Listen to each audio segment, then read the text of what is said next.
பிரம்மா குரு விஷ்ணு குரு தேவோ மகேஸ்வரக குரு சாட்சாத் பரபிரமம் தஸ்மை ஸ்ரீ குருவே நமக. ஓம் ஸ்ரீ ராஜகணபதி ஐயனை போற்றி போற்றி.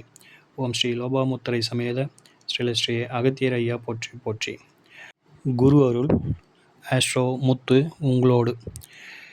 இன்றைய பதிவில் பிறந்த தேதி பலன்கள் அப்படிங்கிற வரிசையில் எண்கணித ஜோதிடத்தில் 2, 11, 20, 29 ஆகிய தேதிகளில் பிறந்த அன்பர்களின் பொது பலன்களை இந்த பதிவில் பார்க்க இருக்கின்றோம்.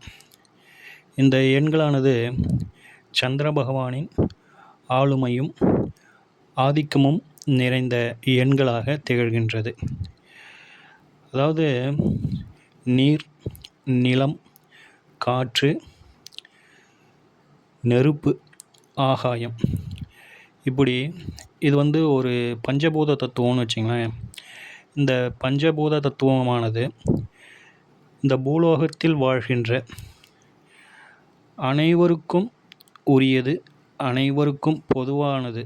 அதாவது மனிதர்கள், மிருகங்கள், பறவைகள், தாவரங்கள் என அனைத்திற்கும் இந்த பஞ்சபூதங்கள் பொதுவானது. இவங்க இந்த பஞ்சபூத தத்துவத்திற்குண்டான அதிபதிகள் உயர்ந்தோர், தாழ்ந்தோர், நல்லவங்க, கெட்டவங்க, இவங்க மனிதர்கள், இது மிருகம் அப்படின்னு எந்த ஒரு பாகுபாடையும் பார்க்கறதில்ல. இதில் இந்த பஞ்சபூத தத்துவத்தில் நீர், அதாவது தண்ணீர், இந்த நீரின்றி அமையாது உலகு அப்படின்னு சொல்லிட்டு ஒரு சொல் வழக்கு நம்மக்கிட்ட இருக்குது. நாமளும் கேள்விப்பட்டிருப்போம். அப்படி இந்த பஞ்சபூத தத்துவங்களில் அதி முக்கியமான ஒன்று தான் நீர்.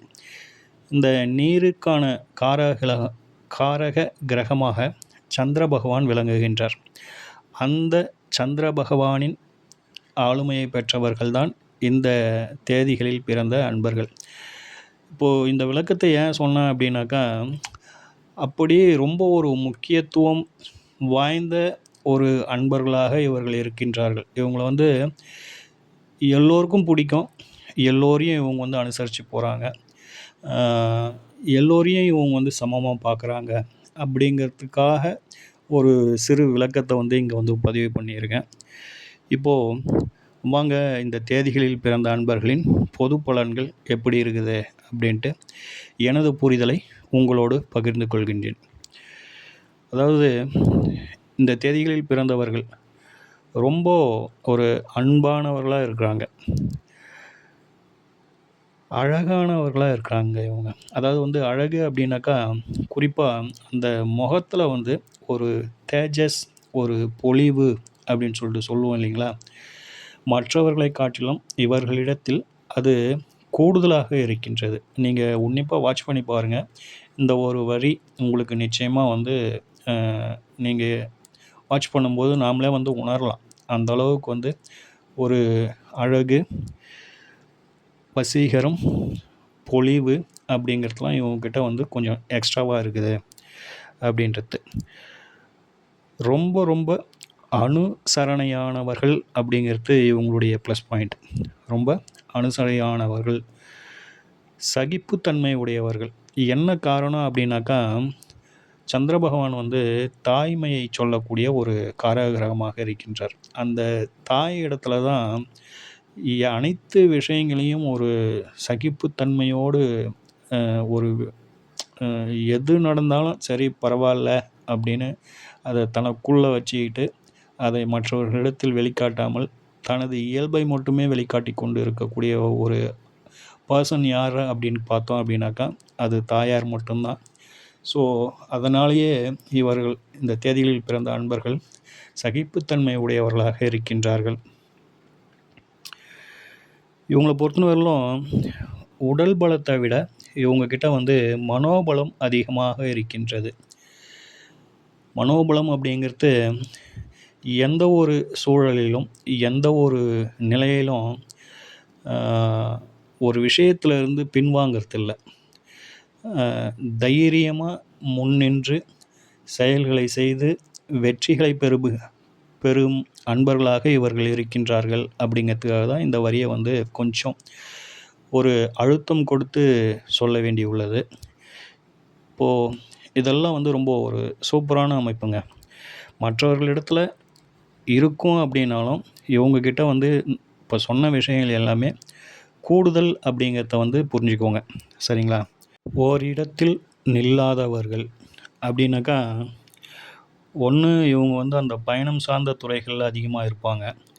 அப்படி இல்லை அப்படின்னாக்கா, நம்ம காலையில் மணி ஒரு 8 மணி ஒரு 10 மணிக்கு ஒருத்தவங்கள சந்திக்கிறேன்னு வச்சிங்களேன், இந்த சந்திர பகவானுடைய ஆளுமையில் இருந்தவங்கள ஒரு 40 மினிட்ஸ் ஆர் 60 மினிட்ஸ் கழித்து நம்ம அவங்கள தொடர்பு கொண்டோம் அப்படின்னாக்கா, நான் அங்கே இல்லை, நான் வேறு ஒரு இடத்துல இருக்கிறேன் அப்படிங்கிற பதிலை வந்து நம்ம வந்து சர்வசாதாரணமாக எதிர்பார்க்கலாம்.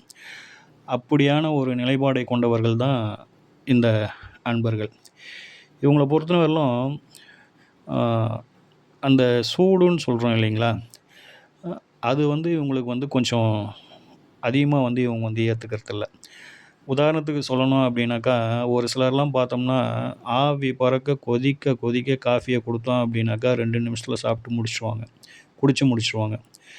அந்த சாப்பாடெலாம் கூட பார்த்தோம் அப்படின்னாக்கா, அவங்களுக்கு சுட சுட இருந்தால் தான் அவங்களுக்கு வந்து அந்த சாப்பாட்டை சாப்பிட்ட மாதிரியான ஒரு திருப்தி ஏற்படும். அதற்கு நேர்மாறானவர்களாக இந்த தேதிகளில் பிறந்த அன்பர்கள் இருக்கிறாங்க. இவங்களுக்கு வந்து அந்த சூடு அப்படிங்கிறது வந்து அந்த அளவுக்கு வந்து பெருசாக எதிர்பார்க்கறதில்ல. அதுக்குன்னு ஒரு தனித்துவம் கொடுத்து எனக்கு இப்படி இருந்தால் தான் அப்படிங்கிறதுலாம் இல்லை. எந்த அளவுக்கு சில்லுன்னு இருந்தாலும் பரவாயில்ல, ஆனால் ருசியாக இருக்கணும் அப்படிங்கிறது தான் இவங்களுடைய கான்செப்டாக இருக்குது. அதேபோல் வந்து இந்த காஃபி பால் இதெல்லாம் கொடுத்தோம் அப்படின்னா கூட அளவுகளை பொறுத்தனாலும் ஒரு 150 ml அந்த மாதிரிலாம் கொடுத்தோம்னா அதில் இவங்க வந்து சாட்டிஸ்ஃபேக்ஷன் ஆகிறதில்ல. இந்த ஜூஸ்லாம் கடைங்களில் கொடுப்பாங்க பாருங்கள், ஒரு கப்பு மாதிரி, அந்த மாதிரி அது ஃபுல்லாக கொடுத்து அல்லது ஒரு 250 mlன்னு கணக்கு வச்சிங்களேன், அந்த அளவுக்கு இவங்க வந்து அதை வந்து குடித்தா தான் இவங்களுக்கு வந்து அது வந்து ஒரு குடித்த ஒரு மன நிறைவையே இவங்க வந்து பெறுகின்றார்கள். அதேபோல் வந்து குளிர்ச்சியான உணவு வகைகள், அதாவது வந்து நொறுக்கு தீனியில் கூட இவங்களுக்கு வந்து அந்த ஐஸ்கிரீமு, பால், வெண்ணெய், அதேபோல் பார்த்தோம் அப்படின்னாக்கா கூல்ட்ரிங்க்ஸு, பழரசங்கள், அதாவது வந்து ஜூஸஸ்ஸு, இதெல்லாம் தான் வந்து ரொம்ப லைக் பண்ணி சாப்பிட்றாங்க. அதில் தான் வந்து அவங்களுடைய மனம் நாடுகின்றது, விரும்புகின்றது அப்படின்னு கூட சொல்லலாம். அதேபோல் வந்து இவங்கள பொறுத்தவரையிலும் உள்ளூர்லேயே இருந்தாங்க அப்படின்னாக்கா, அது வந்து இவங்கள வந்து பெரிய லெவலில் க்ரோத் பண்ணுறதில்ல. உள்ளூரில் பிறந்து வேறு எங்கேனா இடம்பெயர்ந்து வசிக்கின்ற பொழுது இவங்க வந்து ஒரு நல்ல ரீச் அடைகிறாங்க அப்படிங்கிறது தான் பொருள். காரணம் என்ன அப்படின்னாக்கா, மழைக்கான காரகிரகம் சந்திர பகவான். அது எங்கேயோ ஒரு இடத்துல பேஞ்சு ஒரு மலை, காடுகள் இதெல்லாம் கடந்து ஒரு இடத்த வந்து நின்று இன்னொருத்தவங்களுக்கு பயன்படுது. அந்த மாதிரி வந்து இவங்க ஒரு இடத்துல பிறந்திருந்தாலும் இன்னொரு இடத்தில் இடம்பெயர்ந்து வசிக்கின்ற பொழுது இவங்க வந்து ஒரு நல்ல நிலைமைக்கு வராங்க அப்படிங்கிறது பார்த்துக்கோங்க. அப்படி தான் சில பேருக்கு வந்து அந்த பேட்டர்ன் அப்படி தான் அமையுதுங்க. ஓகேங்களா? கற்பனை சக்தி அதிகம் உள்ள நபர்கள்னு பார்த்தோம்னா இந்த தேதிகளில் பிறந்தவர்களாகவும் சந்திர பகவானின் ஆளுமையை பெற்றவர்களாகவும் தான் இருக்கிறாங்க. அதாவது வந்து இந்த கற்பனை திறனின் அபாரம் இவங்ககிட்ட அதிகமாக இருக்கிறதுனால இவங்கள பொறுத்தவரையிலும் அந்த கலைகள் என்று சொல்லக்கூடிய டிராயிங்ஸு, ஓவியம், ஒரு விஷயத்தை பார்த்து அதை வந்து ஒரு கலையாக மாற்றுவது. இப்போது ஒரு ஃபோட்டோவை கொடுத்தோம் அப்படின்னாக்கா அதை வரைகிறது, அந்த ஃபோட்டோவை பார்த்து அப்படியே சிற்பம் செய்கிறது, அந்த ஃபோட்டோவை பார்த்து அப்படியே வந்து மரத்தில் செய்கிறது, அல்லது வந்து இந்த கட்சி தலைவர்களுடைய சிலையெல்லாம் செய்து அந்த வெங்கலம்னு சொல்லலாமா, பஞ்சலோகம்னு சொல்லலாம், அந்த பஞ்சலோகத்தில் செய்து வச்சிருக்கிறத நம்ம வந்து பார்த்துருப்போம்னு வச்சிங்களேன். அப்படி அது போன்ற சிற்பங்கள், ஓவியங்கள் இதெல்லாம் வந்து தத்ரூபமாக ஒரு முறை பார்த்தாங்க அப்படின்னாக்கா அதை வந்து அப்படியே ஒரு தத்ரூபமாக செய்கிற அன்பர்களாக இவங்க வந்து இருக்கிறாங்க. ஓவியம் வரைகிறவங்க எல்லாமே பார்த்தோம் அப்படின்னாக்கா இந்த கற்பனை சக்தியின் அபரிமிதமான அந்த நிலைப்பாட்டினால் டிஃப்ரெண்ட்டாக புதுசாக வரைவாங்கன்னு வச்சிங்களேன். க்ரியேட்டிவ் மைண்ட் அப்படின்னு சொல்லலாம். புதுசாக சிந்தித்து புதுசாக வரைவாங்க. அதேபோல் வந்து கவிதை எழுதுதல் அப்படிங்கிறதுலாம் வந்து இந்த கற்பனை திறனால் பாட்டு எழுதுறது, கவிதை எழுதுறது, நாடகம் எழுதுறது, கதை எழுதுவது, இப்படி இந்த கற்பனை திறனால் ஏற்படக்கூடிய அனைத்து விஷயங்களையும் வந்து இவங்க வந்து ரொம்ப சிறப்பா செய்றாங்க. சந்திர பகவான் எந்த அளவுக்கு உங்க ஜாதகத்தில வலிமையாக இருக்கின்றாரோ, அந்த அளவுக்கு வந்து இதெல்லாம் வந்து ரொம்ப சூப்பரா ஒர்க் அவுட் ஆகுது. கொஞ்சம் முன்ன பின்ன அப்படி இருந்தது அப்படின்னாலும், டிராயிங்ஸு, ஹேண்ட் ரைட்டிங் இதெல்லாம் பார்த்தோம்னாலே, இந்த அ 10த், 12த் படிக்கிற பசங்க நோட்லாம் எடுத்து பார்த்தோம்னா, அவங்களுடைய ப்ராஜெக்ட்ஸில அந்த டிராயிங்ஸ் ஆகட்டும், அவங்களுடைய ஹேண்ட் ரைட்டிங்ஸ் ஆகட்டும், முத்து முத்தா இருக்குதுன்னுவாங்க கையெழுத்துலாம். நல்லா பார்த்துக்கங்க. சந்திர பகவானுடைய ஆளுமை சிறப்பா இருந்தது அப்படின்னாக்கா, முத்து முத்தா இருக்குதும்மா உன் கையெழுத்து அப்படின்னுவாங்க. அந்த முத்துன்றது கூட சந்திர பகவானுடைய காரகத்துவம் அப்படிங்கிறத புரிஞ்சுக்கோங்க. டிராயிங்ஸ்லாம் ரொம்ப அழகா வரைஞ்சிருக்க அப்படின்னுவாங்க. அந்த அழகு என்பது கூட சந்திர பகவானின் காரகத்துவம் அப்படிங்கிறத உள்வாங்கிக்கங்க. சரிங்களா? எல்லாருமே வந்து ஒரு விஷயத்தை செய்து முடிக்கணும் அப்படின்னும்போது நம்மலாம் வந்து சிந்திப்போம். அல்லது யார்கிட்டனா வந்து கலந்து பேசுவோம். பேசி ஒரு முடிவுக்கு வருவோம். அதை செயல்படுத்துவோம். ஆனா இவங்கள பொறுத்தவரையிலும் அ எல்லாம் செய்வாங்க. கலந்துலாம் பேசுவாங்க. ஆனா அதில ஏதோ ஒரு சிக்கல் இருக்குதுன்னு உணர்ந்தாங்கன்னு வச்சுக்கங்களேன், அத வந்து மேக்ஸிமம் வந்து இரவுல தான் வந்து அது ஏன், எதற்கு, எதனால் அப்படின்னு அத வந்து சிந்திச்சு, அதற்கு ஒரு சொல்யூஷன் கண்டுபிடிக்கிறதுக்கு இவங்க வந்து அந்த நைட் டைம அதிகமா வந்து பயன்படுத்துறாங்க. பயன்படுத்தி அதுலேருந்து ஒரு நல்ல ரிசல்ட்டையும் எடுத்துருவாங்கன்னு வச்சுக்கங்களேன். அந்த ரிசல்ட்ட எடுத்து அந்த வேலையில இதுதான் சிக்கல், அல்லது இந்த வேலையை இப்படி செஞ்சோம்னா இது பர்ஃபெக்ட்டா வரும் அப்படிங்கிறதெல்லாம் இவங்களுக்கு வந்து அந்த சிந்தனை அப்படிங்கிறதும், சிந்திப்பது அப்படிங்கிறதும் இரவில் தான் இவங்களுக்கு வந்து சிறப்பா ஒரு ரிசல்ட்ட குடுக்குது. சரியா இருந்தது அப்படின்னாக்கா, உங்களுடைய கருத்துக்களை கமெண்ட்ஸ்ல சொல்லுங்க. டீ ஷாப் வைக்கிறவங்க, காஃபி ஷாப் வைக்கிறவங்க, அ ஜூஸ் சென்டர் வைக்கிறவங்க, அடுத்ததா இளநீ விற்பனை செய்பவர்கள், அ தேங்காய் மண்டி வச்சிருக்கிறவங்க, அரிசி மண்டி வச்சிருக்கிறவங்க, உணவு தொழில் செய்பவர்கள், கண்டக்டரா இருக்கிறவங்க, மளிகை கடை வச்சிருக்கிறவங்க அப்படின்னு சொல்லிட்டு இவங்களுடைய தொழில்கள் அந்த உணவகம் சார்ந்தும், பயணம் சார்ந்ததுமாகவே இவங்களுக்கு வந்து தொழில்கள் அமைகின்றது. அதை செய்கின்றபோது ரொம்ப மன மகிழ்ச்சியோடு செய்கின்றார்கள். அந்த அ எப்படி சொல்றது? அது எனக்கு இது புடிச்சிருக்குதுங்க, அதனால செய்றேன் அப்படின்னு சொல்லிட்டு செய்றாங்க. இப்போது ஒரு சில கடைகள்லாம் பார்த்தோம்னா, ரொம்ப பெரிய அளவுல மண்டி வச்சிருப்பாங்க. அரிசி மண்டி. அதுவும் கூட எதனா கலந்து விக்கலாம் தானே! ஆனா வந்து அவங்க வந்து அத வந்து செய்ய மாட்டாங்க. வெறும் அந்த அரிசி மட்டுமே வச்சுன்னு இருப்பாங்க. இப்படி சந்திர பகவானின் ஆளுமை அதிகமாக இருக்கின்ற அன்பர்கள்லாம் பார்த்தோம் அப்படின்னாக்கா, ஒரு சிலர்லாம் பாருங்க, அந்த டிஃபன் சென்டர் போடுவாங்க. காலையில அந்த வெறும் அந்த இட்லி, அந்த தோசை இந்த 2 மட்டும் தான் அவங்க செய்வாங்கன்னு வச்சுக்கங்களேன். அந்த அந்த இட்லி கடையில போயிட்டு அந்த அம்மாகிட்ட போயிட்டு இட்லி வாங்கிட்டு வா அப்படின்னு சொல்றதெல்லாம் நம்ம வந்து கேள்விப்பட்டுருப்போம்.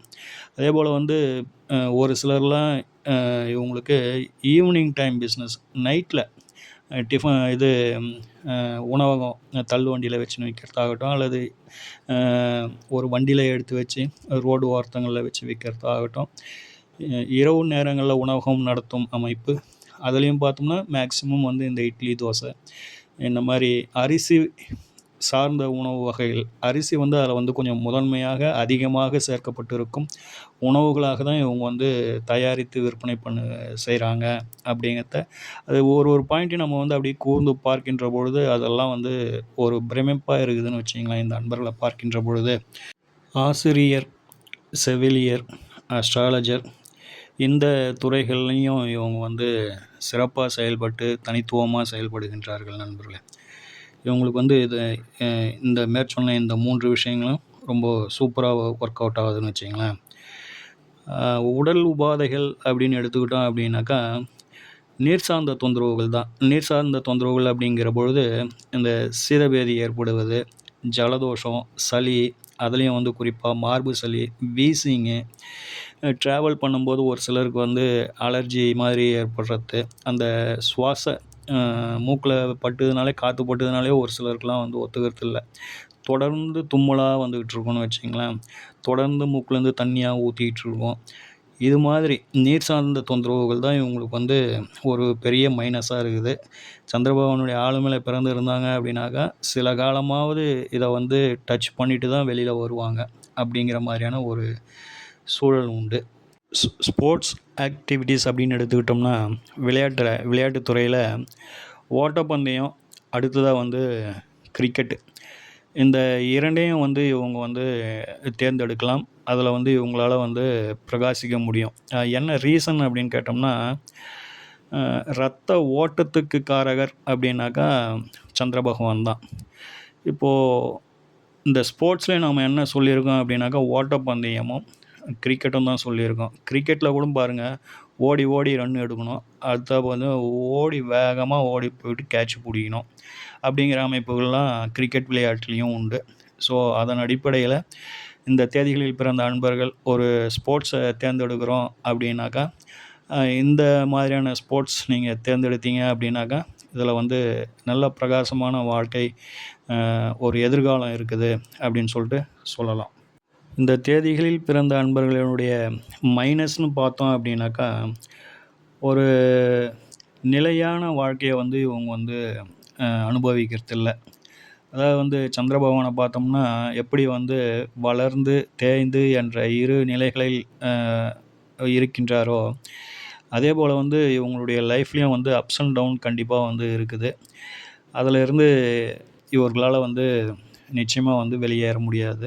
ஸோ இந்த ஒரு நிலைப்பாடு தான், அந்த அப்ஸ் அண்ட் டவுன் அப்படிங்கிறது இவங்க லைஃப்பில் இருக்குது அப்படிங்கிறது மட்டும்தான் ஒரு பெரிய மைனஸ். மற்றபடி சொன்ன விஷயங்கள் எல்லாமே வந்து உங்களுக்கு வந்து பாசிட்டிவான விஷயங்கள் மட்டுமே இந்த பதிவில் பதிவு செஞ்சுருக்கோம்.